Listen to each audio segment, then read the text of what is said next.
So welcome to the presentation on the topic Sleep, the Pillar of Life. Myself Dr. Kavya Vasudev, Assistant Professor from the Department of Samhita, Siddhanta and Sanskrit from Yenepoya Ayurveda Medical College and Hospital. The specific learning objectives of this presentation is to know about the physiology of sleep, to get an insight into benefits of sleep and to understand the common sleep disorders and their management.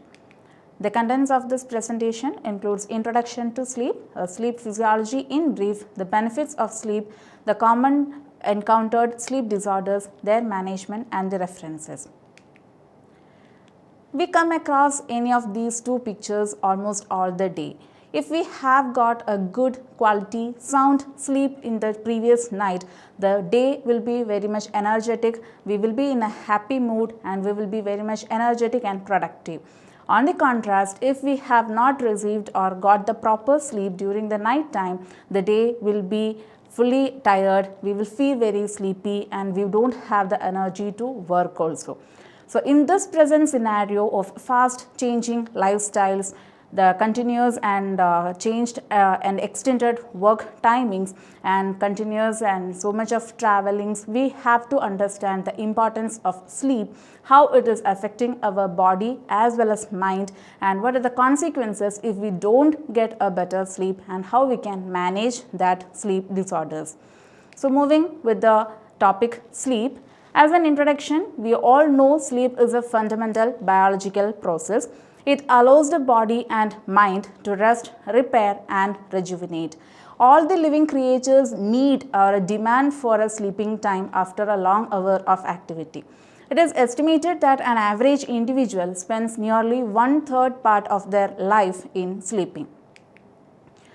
The mind will be exhausted after a long time of activities or work and the sense organs also will be getting exhausted and thus this sense organs will be withdrawn from their objects, like the eyes won't be able to perceive any more lights or the ears won't be able to perceive more sounds and thus that particular moment the man will be getting into the state of sleep.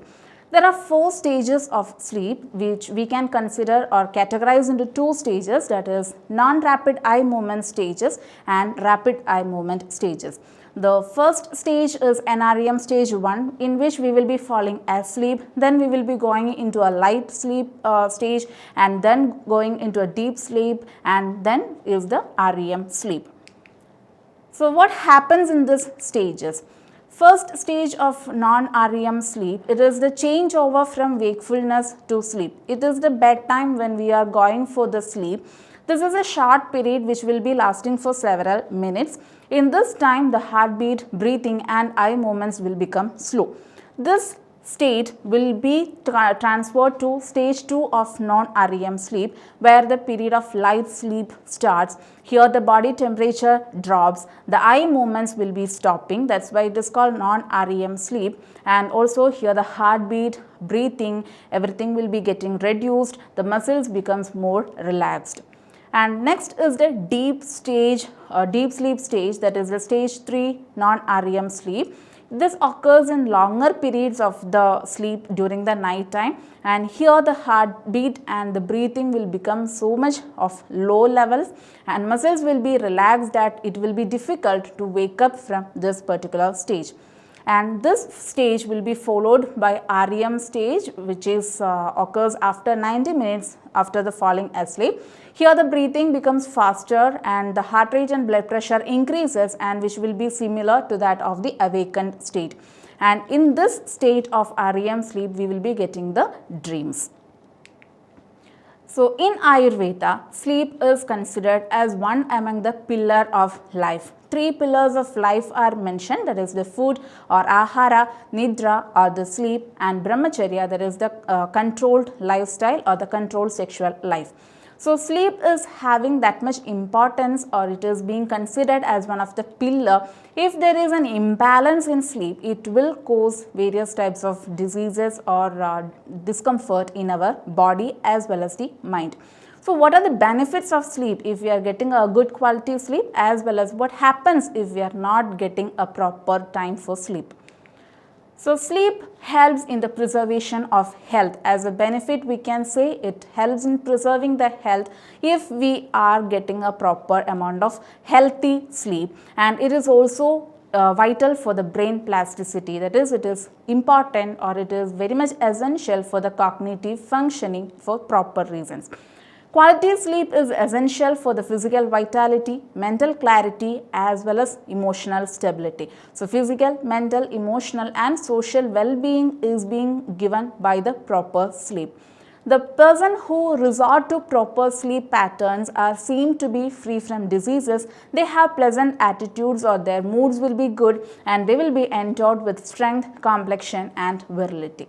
More than this, in children and teenagers, sleep also helps in supporting the growth and development. In the contrast, if we are not obtaining the proper amount of quality sleep, the obvious concerns are considered to be fatigue, decreased energy, irritability, problems in focusing or concentrating. These can be considered as the short-term effect or immediate effect of not getting proper sleep. If this situation continues for a longer period, it can raise the risk for chronic health problems in a person. So what is a quality sleep? At how much time a person should sleep?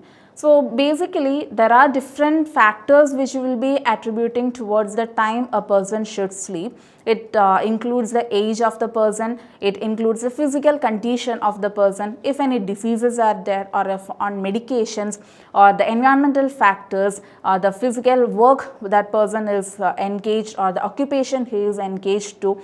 So these are the different factors, but on an average, it has been told that a newborn baby, that is 0 to 3 months of age, should get a sleep of 14 to 17 hours in a day and night in a 24-hour time. As the baby grows, in 4 to 11 months of time, the baby should get 12 to 15 hours of sleep, and a toddler who is in 3 to 5 years of age should get 10 to 13 hours of sleep. Once the child starts going to school, or in the preschool or school age, that is 6 to 13 years of age, he should get a 9 to 11 hours of sleep in a day and night. And in the adulthood, or in the teenagers or the adolescent period, he should get 8 to 10 hours of sleep. In the adulthood age till the old age, it is mandatory to get 7 to 9 hours of sleep according to the condition of the person. If we are not getting this particular quality sleep, or if we are not getting that much time for getting sleep, that is considered as a sleep disorder. A sleep disorder is a condition that which affects the quality, timing or amount of sleep one gets. So what happens if we are not getting this quality sleep? It will affect our work performance. If we are not getting a proper sleep, it can affect our mood, it will affect our energy levels, we may not be able to concentrate on anything, and thus our work performance will be getting reduced, and it also leads to the cognitive dysfunction. And sleep disorders, or not getting proper sleep, can lead to different types of accidents which affects our safety and quality of life. These sleep disorders also impact our physical, mental, social and emotional health. It also coexists with symptoms of depression and anxiety, and it is linked to many chronic health problems such as diabetes, obesity, etc. Also, these sleep disorders can be considered as a warning sign for different types of medical as well as neurological problems such as Parkinsonism, Alzheimer's diseases, etc. So what are the causes for these sleep disorders? It can be considered in two aspects, that is the short-term causes, or which immediately occurred, and in a long run the sleep disorders has been present. So one thing is mental health condition. If the person is having any depression, anxiety or mental health issues, that in turn lead to the different types of sleep disorders. Any medical conditions, as simple as if we have a pain over the low back or a knee joint pain, we might not be able to get a good sleep during the night time. So similar health conditions will be hampering the sleep condition of the person. Certain medications on a long run as a side effect can also cause different types of sleep disorders. The genetics or the environmental factors also lead a factor as the cause for the sleep disorders. The substance abuses such as increased intake of alcohol, caffeine, smoking, etc. can be considered as a cause. The sleep habits, the poor sleep habits or taking a more of naps during the daytime can also hinder the sleep pattern in the night time. The life circumstances such as stressful or difficult situations or untoward situations which happened in our family or in our life, excessive traveling which causes the jet lag, or homesick which make difficult to adjust to a new surroundings. So such all conditions can make a person get disturbed in their sleep. Then circadian rhythm disorders, that is abnormalities in the body's natural sleep or wake cycle or the hormonal imbalances, can also lead to various types of sleep disorders. So this is a chart which showing the amount or the percentage of the causes, how the sleep disorders are being caused, in which the mental disorders contribute to 30 to 40%, where other conditions such as non-identifiable causes, psychoactive substance related, poor sleep hygiene or environmental factors, medical or neurological conditions, the sleep disorders are also being considered as the different reasons or causes for sleep disorders. So the commonly encountered sleep disorders are insomnia, hypersomnia and parasomnia. So what is insomnia? Insomnia is a condition in which the person will be feeling difficult to fall asleep, or he may not be able to continue that good or sound sleep, and he may not be getting over that quality sleep. So it is a common sleep disorder that makes it difficult to fall or stay asleep or to get a quality sleep. So if a person is not getting a quality sleep during the night time, in the morning hours he will be feeling very tired, he feels sleepy, his reflexes will be very much delayed, he will be difficult to remember things, or his moods will be disturbed, and there will be disruptions in his work, and he may not be able to concentrate on anything. In the contrary, opposite of this is hypersomnia. This is a condition in which even though the person got a night full of good quality sleep, the daytime he will be feeling very much sleepy or tired. So this is associated with certain symptoms such as headaches, hallucinations, trouble in concentrating, changes in the appetite, then weight gain, sleepiness and irritability. Another one condition which we call as a sleep disorder is parasomnia. This is a group of unusual sleep related behaviors, among which few I have listed here. One is sleep terrors. This is the night dreams what makes extreme terror and temporary inability to be fully conscious. Sleepwalking is a common movement during the sleep hours which are commonly seen in the children, and also it can be present in the adulthood ages also. Next is nocturnal enuresis. It is also known as bedwetting. This condition is commonly seen in children. And other is sleep talking. The person will be murmuring some sounds or speaking or talking in loud sounds while asleep. These are the few sleep behaviors or sleep disorders which we encounter called as parasomnia. So how we can manage or overcome these sleep disorders? So first of all, we have to understand what is the reason for that particular condition, whether it is a temporary or a short-term period, or it has crossed a longer period of time. Based on that, the management should be planned. So lifestyle interventions such as changes in the diet patterns, or engaging in certain exercises, or practicing certain sleep hygienes may help in getting the sleep patterns corrected. Especially in the jet lag conditions, or if any untoward situations happened, because of that any sleep disturbances occurred, such conditions can be cleared by this lifestyle interventions. Then rehabilitation, relaxation techniques, massage therapy, meditation, yoga, acupuncture, etc. helps in relaxing the mind as well as the body, which helps in getting a proper sleep during the night time. Cognitive behavioral therapy helps reduce the anxiety, and thus we will be getting a proper sleep during the night time. If these above said management is not working, then we may have to go for the medications with all the different types of medicines or the treatments or even the instruments etc. has to be implemented. One such example is CPAP, that is continuous positive airway pressure, which we use for the management in apnea condition, that is breathing difficulty during the night time.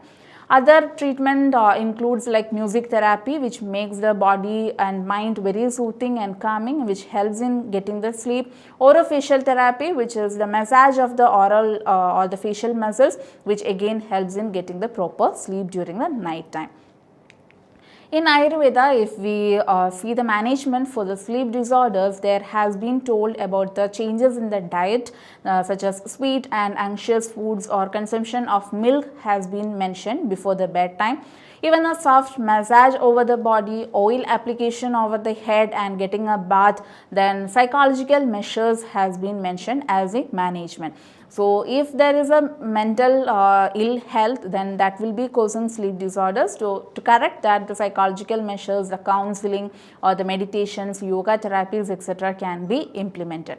Another one management which has been mentioned is the day sleep. In this present scenario of night shift workers are coming up more, so like security workers or the night shift nurses, doctors, IT professionals, their night sleep is being compromised. So, in such people, they have to get a sleep during the daytime. They may get a nap during the daytime or they may have to sleep during the daytime, and thus they have to compensate the sleep which has been lost during the night time. So, these are the few management techniques which has been mentioned in order to correct the different types of sleep disorders.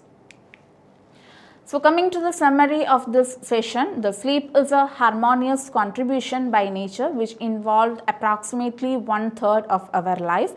Adequate sleep provides strength, equilibrium of dhatu. The dhatu refers to an Ayurvedic term which covers all the muscles, tissues etc. of our body, the nourishment of the body and stability of the lifespan. Most of the people experience sleeping problems in nowadays, especially due to stress, hectic schedules and other influences such as environmental problems or excessive usage of the screen time etc. So, this sleep problems, sleep disorders and disrupted sleep patterns can negatively impact our social, physical and emotional well-being. So, first of all, we have to understand what is the condition, what is the reason for that particular condition, sleep disorders, and then we have to manage that. So, we have to understand what is the condition, we have to analyze the situation, then we have to act and we have to bring back our sleep pattern into the right track if it has gone back, and thus we may have to get an energetic and joyful and brighter days. Thank you.